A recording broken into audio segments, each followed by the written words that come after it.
Et je suis particulièrement contente parce que je vais pouvoir vous présenter, ce que j'ai jamais eu l'occasion de vous présenter, des aspects de ma thèse. Donc, effectivement, la problématique qui nous réunit aujourd'hui, c'est celle de la standardisation des droits fondamentaux. Et en fait, c'est une thématique qui a déjà été abordée, tu le disais Thierry, mercredi après-midi, en particulier dans la table ronde de mercredi après-midi, où on a parlé de la standardisation et aussi de la normalisation technique.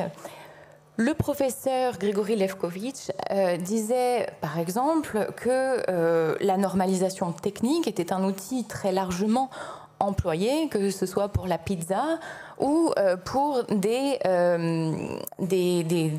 produits beaucoup plus impactants, beaucoup plus sensibles, tels que le pacemaker.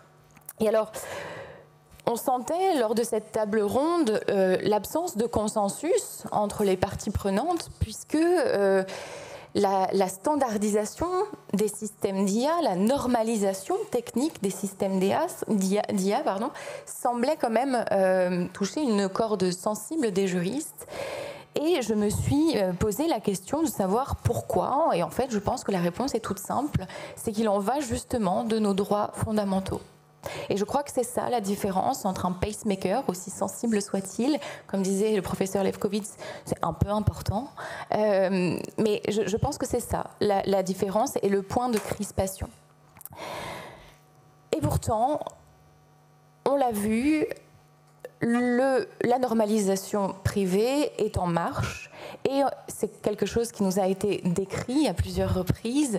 Je regarde notamment Teresa qui est intervenue un petit peu sur cette question. Mais le prisme qui a été choisi est celui de la normalisation par les agences de normalisation, les organismes de normalisation. Et moi, j'aimerais vous présenter un autre point de vue de la standardisation des droits fondamentaux, qui est celui de la standardisation par les acteurs économique et donc la standardisation qui va précéder éventuellement la normalisation par les organismes et potentiellement la standardisation qui va influencer les normalisateurs.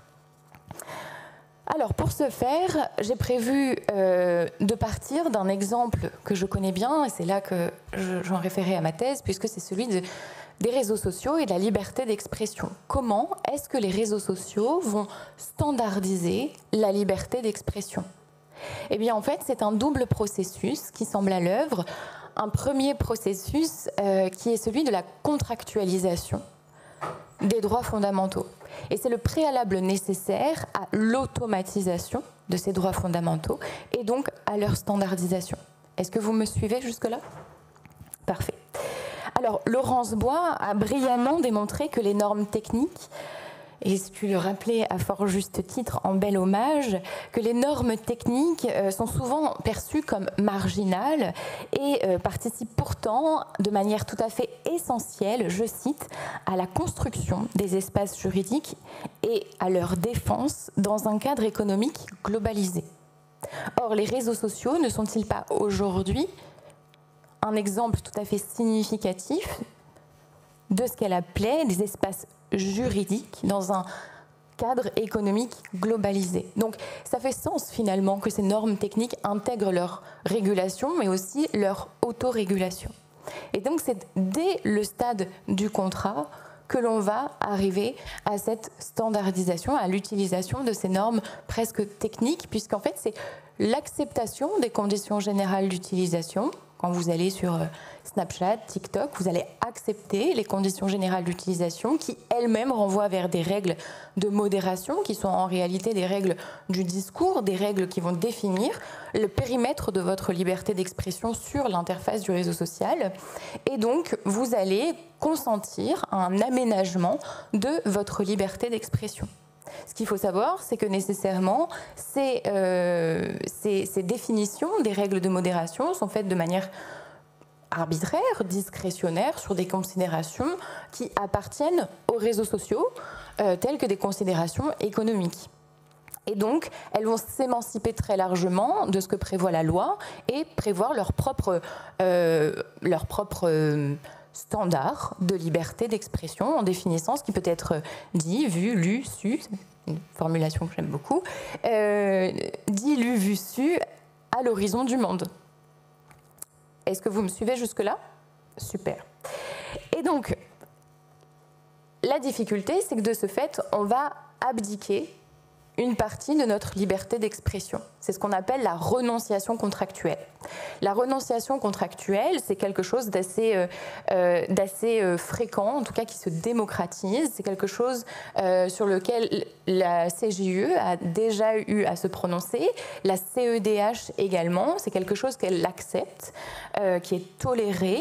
Il y a eu de magnifiques thèses, notamment celle du professeur Eléa Ripoche, consacrée à la question de la contractualisation. Donc on a vraiment cette volonté abdicative d'un droit fondamental. Et en fait, c'est la condition préalable à l'automatisation. Parce qu'une fois qu'on a établi les règles du discours, par exemple sur les réseaux sociaux, on a établi le cadre, on s'y astreint, on s'y soumet, on y consent et on s'y soumet peut-être plutôt. À partir de là, il va falloir vérifier, contrôler que ces règles soient bien appliquées, soient bien respectées. Et c'est là qu'on va automatiser ces règles. Donc c'est là qu'on va automatiser le respect de ces nouveaux standards. On va implémenter les règles du discours dans les algorithmes. Donc on a une définition des standards de droits fondamentaux par les algorithmes, et puis on va avoir le contrôle et éventuellement la sanction par les algorithmes de ces standards. Et ce qui est très marquant, c'est la convergence des pratiques au sein de la plateforme. Donc, c'est-à-dire que à l'échelle mondiale, on va avoir l'application, voilà, c'est le professeur Emmanuel Netter qui parle d'une stricte traduction des conditions générales d'utilisation et donc des règles de modération. Donc ça veut dire que l'on soit en France, au Brésil ou au Bangladesh, finalement, les règles s'appliquent pour tous, c'est la conformité globale. Et donc on va avoir une convergence des pratiques, des standards globaux à l'échelle de la plateforme, mais on peut aussi observer, et ça c'est vraiment quelque chose que j'ai eu à cœur de démontrer dans mes travaux, on peut aussi observer des convergences entre les plateformes elles-mêmes. Donc on peut vraiment parler de définitions de standards qui sont implémentées dans les algorithmes, et en fait ce qui se passe, c'est que les algorithmes vont souvent circuler entre les plateformes elles-mêmes, en particulier avec l'initiative de code de bonne conduite. Je pense notamment au code de conduite de 2016 sur les contenus terroristes, où en fait les grandes plateformes de médias sociaux se sont engagées à partager leurs contenus terroristes, leurs bases de données, mais aussi à travailler sur des outils de détection en commun. Et donc les difficultés qui se trouvent dans un algorithme vont circuler, et les standards qui se trouvent dans un algorithme vont également circuler de plateforme en plateforme, ce qui explique aussi cette convergence, cet effet de convergence. Et finalement, l'exemple de la liberté d'expression pourrait être décliné à envie, puisque c'est ici qu'un exemple. On pourrait aussi avoir la même analyse pour les algorithmes de recommandation, qui là touchent au droit à l'information. Et on a eu une discussion en marge de ces journées avec Teresa, et il s'avère que ton intervention, chère Teresa, m'a fait réaliser que c'était pas forcément systématique. Le discours que je suis en train de vous tenir ne pourrait pas être systématisé, et je pensais notamment, on pensait notamment à la non-discrimination. Le principe de non-discrimination, je ne suis pas sûre qu'on pourrait en tirer les mêmes leçons que ce que je viens de vous dire.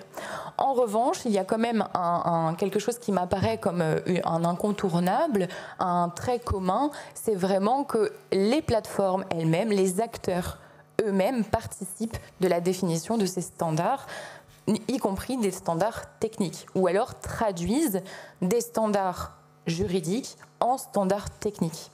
Et alors là, on a un autre mouvement dont on a également parlé mercredi. Il s'agit d'apporter une réponse technique aux droits fondamentaux par la normalisation. Donc là, c'est le deuxième temps de mon intervention, où il s'agit davantage d'une standardisation des droits fondamentaux encouragée, voire imposée, par le législateur européen. Et cette standardisation, en fait, permet d'avoir un référentiel technique des droits fondamentaux. La standardisation technique, la normalisation, on l'a déjà dit, hein, je ne vous apprends rien, occupe une place tout à fait essentielle dans la régulation du numérique, en particulier dans le Digital Services Act et dans le règlement et dans le AI Act, le règlement sur l'intelligence artificielle, puisque on vous l'a dit aussi déjà, les normes techniques sont présentes comme moyen de mettre en œuvre concrètement les exigences essentielles applicables aux services d'IA à haut risque dès leur conception et tout au long de leur cycle de vie. Ça, ce que je viens de vous lire, c'est un extrait des motifs du règlement sur l'intelligence artificielle. Donc on voit vraiment que c'est un des outils phares de la régulation de l'intelligence artificielle et plus génériquement du numérique de manière plus générale, ce qui signifie que des organismes européens de normalisation vont adopter des normes qui traduisent techniquement les exigences de l'AI Act et donc de respect des droits fondamentaux, ce qui va aboutir sur des prises de décision par des organismes de droit privé, des organismes, on l'a vu, hein, certains intervenants cette semaine siègent dans ces organismes, comme le CNCNELAC dont on nous a déjà parlé, et donc on nous dit que c'est dominé par les acteurs industriels. Donc, si on reprend mon premier point, on a déjà la création de standards au sein des plateformes de réseaux sociaux, en tout cas des acteurs économiques. Dans un second point, je vous dis, c'est engagé par le législateur européen de poursuivre dans cette voie. Et on a les mêmes acteurs qui se retrouvent dans les comités du CNCNELEC, etc. Donc on a là déjà les prémices, ça nous laisse très facilement deviner que les standards techniques que l'on a déjà dans la pratique influencent en réalité la normalisation qui s'ensuit et qui est donc encouragée par le législateur européen. Là où il y a une difficulté qui s'ensuit, c'est vraiment sur, et c'était un petit peu évoqué par Hugues Bersini, c'est vraiment ce manque de participation démocratique dans l'élaboration de ce processus de normalisation. C'est un véritable sujet, et il y a un autre sujet, une autre critique qui peut être adressée à cette normalisation technique des droits fondamentaux, tant il s'agit de normaliser techniquement une émanation de la personne, ça va être celle aussi du coût d'accès à ces dispositifs techniques. Puisque ces standards, issus par exemple du CNCNELEC, d'ISO, etc., vont avoir un coût d'accès, puisqu'ils sont, peut-être que tu en parleras, cher Vincent, ils sont protégés par la propriété intellectuelle. Donc, il y a un coût d'accès, et donc pour se rendre conforme à des systèmes d'IA à haut risque, enfin pour avoir une présomption de conformité, si on veut passer par cette normalisation, eh bien, il va falloir sortir le chéquier. Donc là aussi, on a aussi un accès inégalitaire à la règle de droit, finalement, par un accès inégalitaire aux standards techniques. Je pense que j'en ai terminé et qu'on peut peut-être passer aux questions si vous en avez. Je vous remercie de votre attention.